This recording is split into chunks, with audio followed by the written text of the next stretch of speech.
തിരഞ്ഞെടുപ്പ് ഗോതയിൽ പ്രവചനങ്ങളുമായി എത്തുന്ന സർവേ ഏജൻസികൾക്കെതിരെയും അവയ്ക്ക് പിന്നിലെ രാഷ്ട്രീയ അജണ്ടകൾക്കെതിരെയും കടുത്ത ഭാഷയിൽ ആഞ്ഞടിച്ചുകൊണ്ട് പ്രതിപക്ഷ നേതാവ് വി.ഡി. സതീശൻ എത്തുമ്പോൾ ഇതുവരെ ആരും നടത്താത്ത ഒരു പോരാട്ടത്തിനാണ് കോൺഗ്രസ് തുടക്കം കുറിക്കുന്നത്. സർവേകളും വിലയിരുത്തലുകളും ഒരുപാട് വരാറുണ്ടെങ്കിലും അതിനെയെല്ലാം എതിരെ ശബ്ദമുയർത്തുന്ന പാർട്ടിയായിട്ട് ഇപ്പോൾ കോൺഗ്രസ് മാറുന്നു. ജനവികാരത്തെ വിലക്കെടുക്കാൻ ശ്രമിക്കുന്ന പെയ്ഡ് സർവേകൾ വെറും തട്ടിക്കൂട്ടാണെന്ന് അദ്ദേഹം തുറന്നടിച്ചു കഴിഞ്ഞു. വരാനിരിക്കുന്ന നിയമസഭാ തെരഞ്ഞെടുപ്പിൽ കേരളത്തിന്റെ രാഷ്ട്രീയ ഭൂപടം തിരുത്തി കുറിക്കപ്പെടുമെന്നും 100-ലധികം സീറ്റുകളുമായിട്ട് UDF ഉജ്ജ്വല വിജയം കൈവരിക്കുമെന്ന് കൂടി അദ്ദേഹം ആത്മവിശ്വാസം പ്രകടിപ്പിച്ചും കഴിഞ്ഞു. വെറും ഒരു രാഷ്ട്രീയ പ്രസ്താവന എന്നതിലുപരി ശാസ്ത്രീയമായ ബദൽ പദ്ധതികളുമായിട്ട് വികസനത്തിന്റെ പുതിയ മുഖം കേരളത്തിന് നൽകുമെന്ന ഉറച്ച പ്രഖ്യാപനം കൂടി വി.ഡി. സതീശൻ ഈ വിഷയത്തിൽ നടത്തുകയാണ്. കഴിഞ്ഞ പാർലമെന്റ് തെരഞ്ഞെടുപ്പിലെ അനുഭവങ്ങൾ ചൂണ്ടിക്കാണിച്ചുകൊണ്ടാണ് അദ്ദേഹം സർവേകളെ കടന്നാക്രമിച്ചത്. വി.കെ. ശ്രീകണ്ഠനും ഹൈബീഡനും ഷാഫി പറമ്പിലും പരാജയപ്പെടും എന്നായിരുന്നു അന്ന് പല സർവേകളും പ്രഖ്യാപിച്ചത്. എന്നാൽ ഫലം വന്നപ്പോൾ ഇവരെല്ലാം വൻ ഭൂരിപക്ഷത്തോടെയാണ് വിജയിച്ചത്. അതുകൊണ്ട് ഇത്തരം അശാസ്ത്രീയപരമായ സർവേകളെ കോൺഗ്രസ് പുച്ഛിച്ചു തള്ളുകയാണെന്നാണ് അദ്ദേഹം തുറന്നടിച്ചത്. ജനങ്ങളുടെ മനസ്സിലിരിപ്പ് 4-5 പേരോട് ചോദിച്ച് തീരുമാനിക്കാവുന്ന ഒന്നല്ല. യഥാർത്ഥ ജനവികാരം ബൂത്തിലെ വോട്ടിങ്ങിൽ മാത്രമേ തെളിയുകയുള്ളൂ. സംസ്ഥാന ഭരണത്തിനെതിരെ ശക്തമായ ജനവികാരം നിലനിൽക്കുന്നുണ്ടെന്നും 100-ലധികം സീറ്റുകൾ നേടി UDF അധികാരത്തിൽ തിരിച്ചു വരുമെന്നും വി.ഡി. സതീശൻ ആത്മവിശ്വാസം പ്രകടിപ്പിക്കുകയാണ്. വെറും രാഷ്ട്രീയ പ്രചാരണമല്ല, മറിച്ച് ഗവേഷണ തുല്യമായ പ്രവർത്തനങ്ങളെയാണ് കോൺഗ്രസ് ഇപ്പോൾ നടത്തുന്നത്. ചരിത്രത്തിൽ ആദ്യമായിട്ട് ഒരു സർക്കാർ അധികാരത്തിൽ വന്നാൽ എന്തൊക്കെ ചെയ്യണം എന്നതിനെക്കുറിച്ച് വ്യക്തമായ ബദൽ പദ്ധതികൾ UDF തയ്യാറാക്കിയിട്ടുണ്ട്. കേരളത്തിന്റെ മുഖച്ഛായ മാറ്റുന്ന വികസന പദ്ധതികളാണ് തങ്ങൾ മുന്നോട്ട് വെച്ചതെന്നും അദ്ദേഹം കൂട്ടിച്ചേർത്തു. വ്യാജ സർവേകൾ വഴി വോട്ടർമാരെ സ്വാധീനിക്കാൻ ശ്രമിക്കുന്ന ഏജൻസികൾക്കെതിരെ കോൺഗ്രസ് പാർട്ടി നിയമപരമായ നീക്കങ്ങളും ശക്തമാക്കിയിട്ടുണ്ട്. തെരഞ്ഞെടുപ്പ് കമ്മീഷന് ഇത് സംബന്ധിച്ച പരാതി നൽകി കഴിഞ്ഞു. നിഷ്പക്ഷ താല്പര്യങ്ങൾക്ക് വേണ്ടിയിട്ട് ജനവിധി അട്ടിമറിക്കാൻ ശ്രമിക്കുന്ന ഇത്തരം പ്രവണതകൾ ജനാധിപത്യത്തിന് ഭീഷണിയാണെന്ന് സതീശൻ ഓർമ്മിപ്പിച്ചു. ജനങ്ങളെ തെറ്റിദ്ധരിപ്പിക്കുന്ന ഇത്തരം അജണ്ടകൾക്ക് പിന്നിൽ സർക്കാരിന്റെ വീഴ്ചകൾ മറയ്ക്കാനുള്ള ശ്രമമുണ്ടോ എന്ന് സംശയിക്കേണ്ടിയിരിക്കുന്നു എന്ന് അദ്ദേഹം ആരോപിക്കുകയാണ്. സമഗ്രമായ മാറ്റങ്ങളാണ് UDF വിഭാവനം ചെയ്തിരിക്കുന്നത്. വെറും വാഗ്ദാനങ്ങൾക്കപ്പുറം പ്രായോഗികമായിട്ടുള്ള വികസന രേഖയുമായിട്ടാണ് പ്രതിപക്ഷം ജനങ്ങളെ സമീപിക്കുന്നത്. സർക്കാരിന്റെ അഴിമതിയും ഭരണപരാജയവും ജനങ്ങൾക്കിടയിൽ വലിയ ചർച്ചയായിട്ടുണ്ട്. അതുകൊണ്ട് തന്നെ വ്യാജമായ സർവേകൾ പടച്ചുവിട്ട് ജനശ്രദ്ധ തിരിക്കാൻ ആര് ശ്രമിച്ചാലും അത് നടപ്പില്ല എന്ന് സതീശൻ ഇവിടെ തെളിവ് നിരത്തി ഉറപ്പിച്ചു പറയുകയാണ്. വരാനിരിക്കുന്ന നിയമസഭാ തെരഞ്ഞെടുപ്പിൽ കേരള രാഷ്ട്രീയത്തിലെ വലിയൊരു മാറ്റത്തിന്റെ തുടക്കമായിരിക്കുമെന്ന് അദ്ദേഹം പ്രഖ്യാപിച്ചു. അദ്ദേഹത്തിന്റെ പ്രതികരണം ചേർക്കുന്നു, കാണാം. തെരഞ്ഞെടുപ്പിനോടനുബന്ധിച്ച് പല തട്ടിക്കൂട്ടിയ സർവേകളും പുറത്തു വരികയാണ്. ഈ സർവേകളിൽ ഭൂരിഭാഗവും പെയ്ഡ് സർവേകളാണ്, പൈസ കൊടുത്തിട്ടുണ്ടാക്കിയിരിക്കുന്ന സർവേകളാണ്, ഒരു വിശ്വാസ്യതയില്ലാത്ത സർവേകളാണ്. ഇത് പാർലമെന്റ് ഇലക്ഷൻ അങ്ങനെ തന്നെയായിരുന്നു. പാർലമെന്റ് ഇലക്ഷൻ നിങ്ങൾക്കറിയാം, പാലക്കാട് ശ്രീ വി.കെ. ശ്രീകണ്ഠൻ 3-ാം സ്ഥാനത്ത് പോകും എന്നാണ് സർവേ പറഞ്ഞത്. അദ്ദേഹം 2 പ്രാവശ്യമായിട്ട് MP ആണ് അവിടെ. ഇപ്രാവശ്യം 85,000 വോട്ടിന്റെ ഭൂരിപക്ഷത്തിലാണ് അവിടെ MP ആയത്. 2019 എറണാകുളത്ത് ശ്രീ ഹൈബി ഈഡൻ പരാജയപ്പെടുമെന്നും P. രാജീവ് അവിടെ ജയിക്കും എന്നുമാണ് പാർലമെന്റ് ഇലക്ഷനിൽ പറഞ്ഞത്. എറണാകുളത്ത് അന്നത്തെ റെക്കോർഡ്, ഹൈബി പിന്നെ റെക്കോർഡ് തിരുത്തി, ഏറ്റവും വലിയ റെക്കോർഡ് ഭൂരിപക്ഷത്തിൽ 1,60,60,000 വോട്ടിലാണ് ഹൈബി ഈഡൻ ജയിച്ചത്. ഷാഫി പറമ്പിൽ വടകരയിൽ തോറ്റുപോകുമെന്നാണ് പറഞ്ഞത്. പല സർവേകളും, പ്രധാനപ്പെട്ട സർവേകളൊക്കെ ഇപ്പോൾ വരുന്ന ഈ സർവേകളൊക്കെ തോറ്റുപോകുന്നാണ് പറഞ്ഞത്. 1,25,000 വോട്ടിനാണ് ഷാഫി പറമ്പിൽ ജയിച്ചത്. ഈ സർവേകളിലൊന്നും ഒരു കാര്യമില്ല. ഇത് പലതും നമുക്കറിയാം തട്ടിക്കൂട്ടിയ സർവേകളാണ്. യഥാർത്ഥത്തിലുള്ള ജനവികാരം പ്രതിഫലിക്കുന്ന സർവേകളല്ല. ജനവികാരം കൃത്യമാണ്. ഞങ്ങൾ എല്ലാ തെരഞ്ഞെടുപ്പിലും കൃത്യമായി ഞങ്ങൾ പറഞ്ഞിട്ടുണ്ട് എന്ത് സംഭവിക്കാൻ പോകുന്നതെന്ന്. ഈ കഴിഞ്ഞ 5 കൊല്ലത്തിനിടയിൽ ഒരു തെരഞ്ഞെടുപ്പിലും ഞങ്ങൾ പറഞ്ഞത് അങ്ങോട്ടും ഇങ്ങോട്ടും മാറിയിട്ടില്ല. ഈ തെരഞ്ഞെടുപ്പിലും 100-ലധികം സീറ്റുമായി UDF ഐക്യ ജനാധിപത്യ മുന്നണി അധികാരത്തിലേക്ക് തിരിച്ചു വരും, ഒരു സംശയമില്ല. അപ്പോ ഇത് ഭയങ്കര ഒപ്പത്തിനൊപ്പമാണെന്നാണ്, പുറകെ പോകുന്നല്ല, ഒപ്പത്തിനൊപ്പമാണ് എന്ന് വരുത്തി തീർക്കാൻ വേണ്ടി വലിയ മാർജിൻ LDFും UDFും തമ്മിലുണ്ട്. അത് ജനവികാരം നമുക്ക് തിരിച്ചറിയാം. ഞാൻ 125 നിയോജക മണ്ഡലങ്ങളിലും പോയ ആളാണ്, യാത്രയുമായി പോയ ആളാണ്. അതിനു മുമ്പ് ലോക്കൽ ബോഡി ഇലക്ഷനിൽ എല്ലാ ജില്ലകളിലും പോയതാണ്. ഇപ്പോൾ എല്ലാ ജില്ലകളിലും പോകുന്നത്. കഴിഞ്ഞ 6 മാസത്തിനകം 5 പ്രാവശ്യം എല്ലാ ജില്ലകളും സന്ദർശിച്ചിട്ടുള്ള ഒരാളാണ്. പ്രധാനപ്പെട്ട എല്ലാ നിയോജക മണ്ഡലങ്ങളിലും 2-3 പ്രാവശ്യം പോയിട്ടുള്ള ഒരാളാണ്. ഇത് ജനവികാരം എന്ന് പറയുന്നത് ഈ സർക്കാരിനെതിരായി അതിശക്തമായി നിൽക്കുന്നു. അതേ അവസരത്തിൽ ചരിത്രത്തിലാദ്യമായി, ഇന്ത്യ ചരിത്രത്തിലാദ്യമായി UDF വളരെ തയ്യാറെടുപ്പോടുകൂടി ഒരു ഗവൺമെന്റ് അധികാരത്തിൽ വന്നാൽ എന്തു ചെയ്യണം എന്നുള്ള കൃത്യമായ നിർദ്ദേശങ്ങളുമായി ഗവേഷണ തുല്യമായ പ്രവർത്തനങ്ങൾ നടത്തി നല്ല തയ്യാറെടുപ്പോടുകൂടി ഈ ഗവൺമെന്റ് എവിടെയെല്ലാം പരാജയപ്പെട്ടോ അവിടെയെല്ലാം കേരളത്തെ കൈപിടിച്ചെഴുന്നേൽപ്പിക്കാൻ പുനരുജ്ജീവിപ്പിക്കാനുള്ള നിരവധി പദ്ധതികളുമായിട്ടാണ് UDF വരുന്നത്. വളരെ ഓൾട്ടർനേറ്റീവ് ബദൽ പദ്ധതികളുമായി എല്ലായിടത്തും കഴിഞ്ഞ 2 വർഷമായി നടക്കുന്ന പദ്ധതികൾ, അതുപോലെ ഈ സംസ്ഥാനത്തിന്റെ മുഖച്ഛായ തന്നെ മാറ്റുന്ന വലിയ നമ്മുടെ കേരളത്തെ ഒരു പോർട്ട് സിറ്റിയാക്കി മാറ്റാൻ കഴിയുന്ന കോസ്റ്റൽ ഷിപ്പിംഗ് പദ്ധതി, അതുപോലെ 27 പദ്ധതികൾ കൊണ്ടുവരുന്ന ഏവിയേഷൻ പദ്ധതികൾ, എയർപോർട്ടുകളെ കൂട്ടിയിണക്കി തൊഴിൽ സംരംഭ പദ്ധതി 10,000 സംരംഭങ്ങൾ തുടങ്ങുന്നു. അതുകൂടാതെ 5 ഗ്യാരണ്ടി രാഹുൽ ഗാന്ധി പ്രഖ്യാപിച്ചു. ഇതെല്ലാം ചേർന്ന് സമഗ്രമായ തയ്യാറെടുപ്പോടുകൂടിയാണ് UDF വരുന്നത്.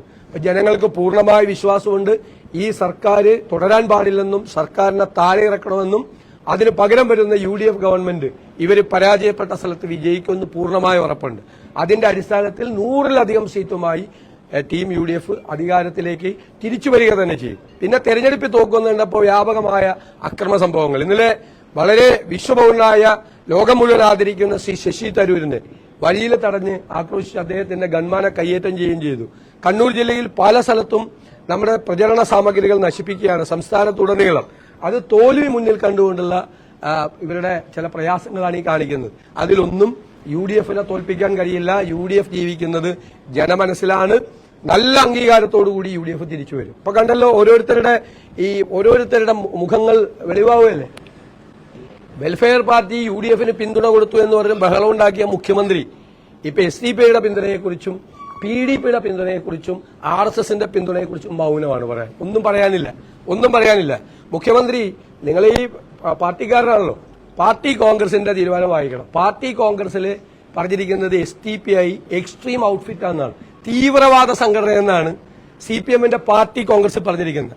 ഞാൻ മുഖ്യമന്ത്രി വായിച്ചില്ലെങ്കിൽ ഞാൻ അദ്ദേഹത്തിന് അയച്ചുതരാം. പാർട്ടി കോൺഗ്രസിലെ ആ ഖണ്ഡിക ഞാൻ അയച്ചുതരാം.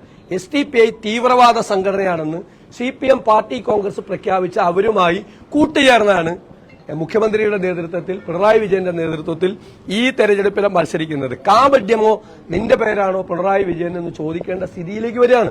പാർട്ടി കോൺഗ്രസിന്റെ തീരുമാനത്തെ പോലും കാറ്റിൽ പറത്തിക്കൊണ്ടാണ് ഇവരോട്. പിന്നെ എന്തു പാർട്ടി കോൺഗ്രസാണ്? എന്തു പാർട്ടിയാണ്? അപ്പൊ ഇവിടെ എല്ലാ തീരുമാനവും എടുക്കും. അഖിലേന്ത്യാ കമ്മിറ്റിയൊക്കെ അതിന്റെ താഴെയാണ് എന്നുള്ള നിലയിലേക്കാണ് കാര്യങ്ങൾ വരുന്നത്. BJP കണ്ടില്ലേ, ക്രിസ്മസിനും ഈസ്റ്ററിനും കേക്കുമായിട്ട് ക്രൈസ്തവ ഭവനങ്ങളിലും ബിഷപ്പുമാരുടെ വീട്ടിലും പോകും. എന്നിട്ട് ഇപ്പൊ FCRI ബില്ല് കൊണ്ടുവന്നിരിക്കുകയാണ്, അമെന്റ്മെന്റ് ബില്ല്. വേണമെങ്കിൽ ആരാധനാലയങ്ങളും എല്ലാം ഏറ്റെടുക്കാം. സർക്കാരിന് ഏറ്റെടുക്കാൻ പറ്റാവുന്ന അപകടകരമായ പ്രൊവിഷൻസ് ഉൾപ്പെടുത്തിക്കൊണ്ടുള്ള FCRI ബില്ല് പാർലമെന്റിൽ അവതരിപ്പിച്ചു. ഇപ്പൊ അന്ന് കൊണ്ടുവന്നില്ല. അത് കേരളത്തിലെ തെരഞ്ഞെടുപ്പ് അതിനെ തിരിച്ചടിക്കുമെന്നത് കണ്ടാണ് തൽക്കാലം മാറ്റിയത്. അത് എപ്പോഴായാലും അതും വരും, ചർച്ച് ബില്ലും വരും.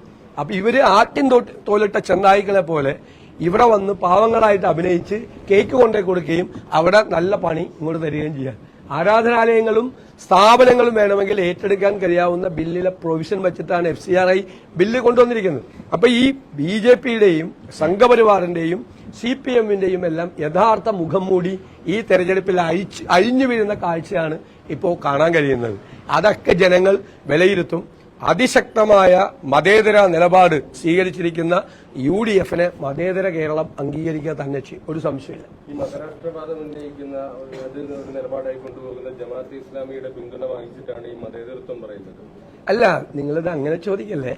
4 പതിറ്റാണ്ട് കാലം മുഖ്യമന്ത്രി പിണറായി വിജയന്റെ കൂടെ അല്ലെങ്കിൽ CPM-ന്റെ കൂടെ ഈ ജമാഅത്തെ ഇസ്ലാമി ഉണ്ടായിരുന്ന അല്ലല്ല, ഞാൻ ചോദിക്കുന്നതിന് മറുപടി നിങ്ങൾ ചോദിച്ചതിനാണ് ഞാൻ മറുപടി പറയുന്നത്. കൈരളി ടിവിക്കാർ പ്രകോപിപ്പിക്കാൻ പറ്റുകയാണ്. ഞാൻ പറഞ്ഞ അല്ല, നിങ്ങൾ ഇടയ്ക്ക് കയറി ചോദിക്കല്ലേ. ഇടയ്ക്ക് നിങ്ങൾ ചോദിച്ചതിന്റെ ഞാൻ ഉത്തരം പറയുമ്പോൾ നിങ്ങൾ ഇടയിൽ കയറി സംസാരിക്കരുത്. അതിന് കൃത്യമായ മറുപടി പല പ്രാവശ്യം പറഞ്ഞു കഴിഞ്ഞു. 4 പതിറ്റാണ്ട് അവരെ തോളയിൽ വെച്ചുകൊണ്ട് നടന്നാണ് CPM. അപ്പൊ അവര് മതേതരവാദികളായിരുന്നു. 2019 മുതൽ അവരുണ്ടാക്കിയ വെൽഫെയർ പാർട്ടി ഞങ്ങൾക്ക് പിന്തുണ കൊടുത്തപ്പോ എങ്ങനെ വർഗീയവാദിയായി അവര്? ഞാൻ പറയണ കേക്ക്, നിങ്ങൾ ബഹളം ഉണ്ടാക്കിയല്ലേ. നിങ്ങൾ മനഃപൂർവ്വം കൈരളിയും ദേശാഭിമാനിയും എന്റെ ബൈറ്റ് അലങ്കോലപ്പെടുത്താൻ വന്നാൽ ഞാൻ പ്രകോപിതനാവില്ല. മുഖ്യമന്ത്രിയെ പോലെ ഞാൻ പ്രകോപിതനാവില്ല. ഞാൻ പറയുന്ന കേക്ക്, അത് കേൾക്ക്.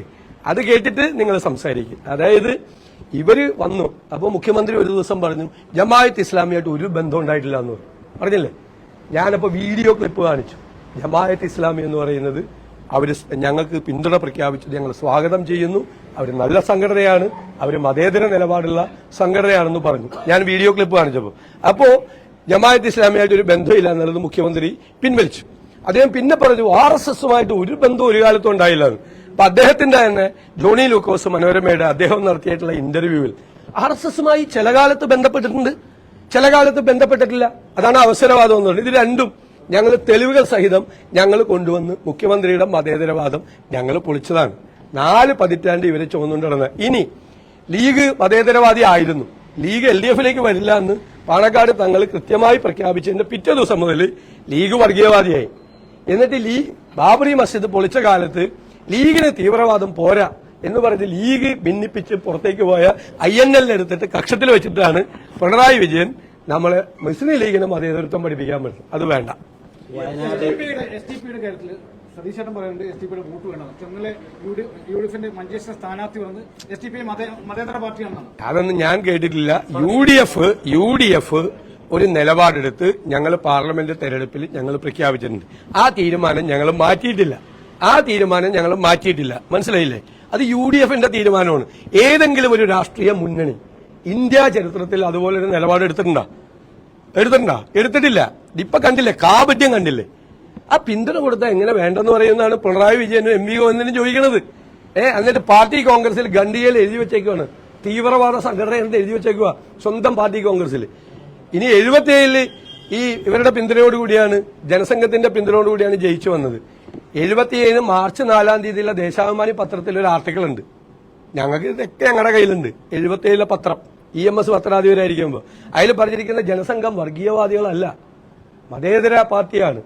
അത് ന്യൂനപക്ഷ വിരുദ്ധരല്ല ജനസംഘം. ഈ കോൺഗ്രസുകാർ വെറുതെ അവരുടെ തലയിൽ അവര് വർഗീയവാദികളാണെന്നും അവര് ന്യൂനപക്ഷത്തിനെതിരാണെന്നും വരുത്തി തീർക്കുകയാണെന്ന് ദേശാഭിമാനിലെ ലേഖനം കൂടി എന്റെ ഇരിക്കുന്നുണ്ട്. 1977 മാർച്ച് 4-ാം തീയതി ഞങ്ങളുടെ കയ്യിൽ എല്ലാം ഉണ്ട്. അതുകൊണ്ട് ഞങ്ങൾ അതാണുള്ള സംവാദത്തിന് വരാത്തത്. സംവാദത്തിന് വന്നു നോക്കാം, അപ്പൊ ഞങ്ങൾ പറഞ്ഞു തരാതില്ല. മറുപടി ആശങ്ക വേണ്ട, പക്ഷെ കള്ളന്മാർ ഭയക്കണം എന്നാണ്. അത് ഒരു അല്ല, FCRI ആക്ട് അതിനു വേണ്ടിയിട്ടാണല്ലോ, തെറ്റായ നടപടികളിലൂടെ വിദേശത്ത് നിന്ന് പണം കൊണ്ടുവരാൻ വേണ്ടിയിട്ടാണല്ലോ FCRI. ഇപ്പോൾ വന്നിരിക്കുന്ന പ്രൊവിഷൻസ് സുരേഷ് ഗോപി ഒന്ന് വായിച്ചു നോക്കണം. അതിനകത്ത് എഴുതിയിരിക്കുന്നത് ഗവൺമെന്റിന് എപ്പോ വേണമെങ്കിലും ലൈസൻസ് റിന്യൂവൽ കൊടുക്കാതിരിക്കാം.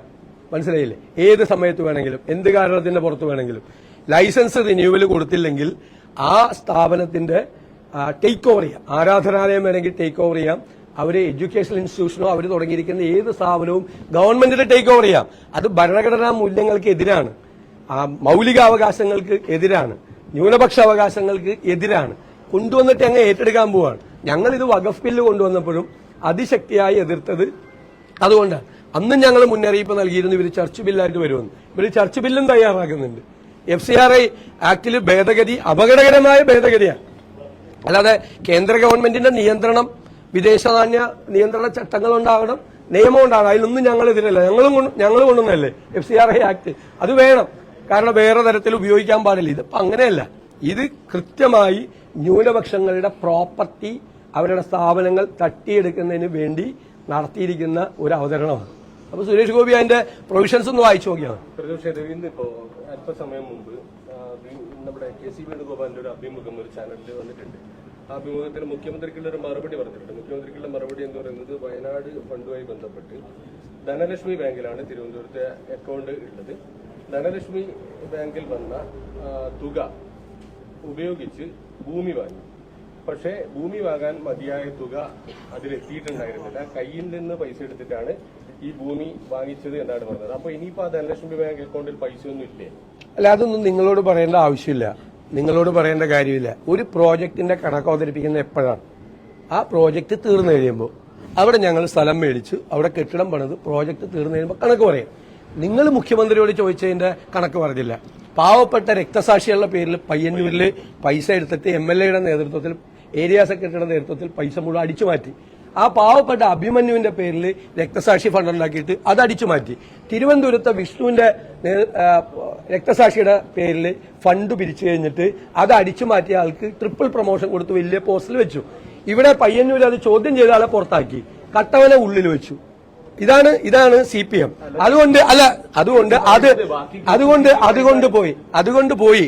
അതുകൊണ്ട് അതിനെക്കുറിച്ചൊന്ന് അന്വേഷിക്കും. പാവപ്പെട്ട രക്തസാക്ഷികളുടെ പേരിൽ ഇപ്പൊ അഭിമന്യുവിനെ SDPIക്കാർ കൊന്നെന്നാണ് ദേശാഭിമാനി പത്രത്തിലും കൈരളിയിലും ഒക്കെ പറഞ്ഞത്. മനസ്സിലായില്ലേ? ആ SDPIയുടെ പിന്തുണ സ്വീകരിക്കുന്നതിന് മുമ്പ് ഞാൻ പെറ്റ മകനെ എന്റെ റാസാവേ എന്നുള്ള ആ അമ്മയുടെ ഒരു നിലവിളിയുണ്ട്, ചങ്ക് പൊട്ടുന്ന ഒരു നിലവിളിയുണ്ട്. ഞങ്ങളൊക്കെ സങ്കടം വന്നാണ് ഒരു കൊച്ചു പയ്യൻ SFI പ്രവർത്തകൻ അവിടെ മരിച്ചപ്പോ ചങ്ക് പൊട്ടുന്ന ഒരു അമ്മയുടെ നിലവിളിയുണ്ട്. എന്റെ റാസാവേ ഞാൻ നിങ്ങൾ മിണ്ടായിരിക്കും, ഞാൻ മറുപടി പറയുമ്പോൾ നിങ്ങൾ സംസാരിക്കും. ഞാൻ പെറ്റ മകനെ എന്ന് പറയുന്ന ഒരു വിളിയുണ്ട്. നിങ്ങൾ എന്റെ ഇടയിൽ കയറി സംസാരിക്കാൻ പാടില്ല. നിങ്ങൾ ഇനി ചോദിക്കണ്ട എന്നോട്. അല്ലല്ല, ഇടയിൽ കയറി സംസാരിക്കരുത്. നിങ്ങൾ ഇടയിൽ കയറി സംസാരിക്കാൻ പാടില്ല. അതിനുള്ള അധികം നിങ്ങൾ നിർത്ത്. നിങ്ങൾ ഒരു ചോദ്യത്തിനും മറുപടിയില്ല. ഇതാണ് പരിപാടി. കൈരളിക്ക മീറ്റിംഗ് കലക്കാൻ വേണ്ടി അല്ലല്ല, ഞാൻ പ്രതിപക്ഷ നേതാവാണ്. നിങ്ങൾ ചോദിച്ച ചോദ്യത്തിന് മറുപടി പറയുന്നതിന്റെ ഇടയിൽ കയറി നിങ്ങൾക്ക് സംസാരിക്കാനുള്ള ഒരു അധികാരമില്ല. ഞാൻ ചൂടാക്കിയിട്ട് എന്നെ പ്രകോപിപ്പിക്കാൻ വേണ്ടി നിങ്ങളുടെ ഗൂഢാലോചന നടക്കൂല. അത് മുഖ്യമന്ത്രിയാണ് ചെയ്യുന്നത്, ഞാൻ ചെയ്യില്ല. മനസ്സിലായി? ഓക്കെ, ശരി. ഈ പേരാമ്പ്ര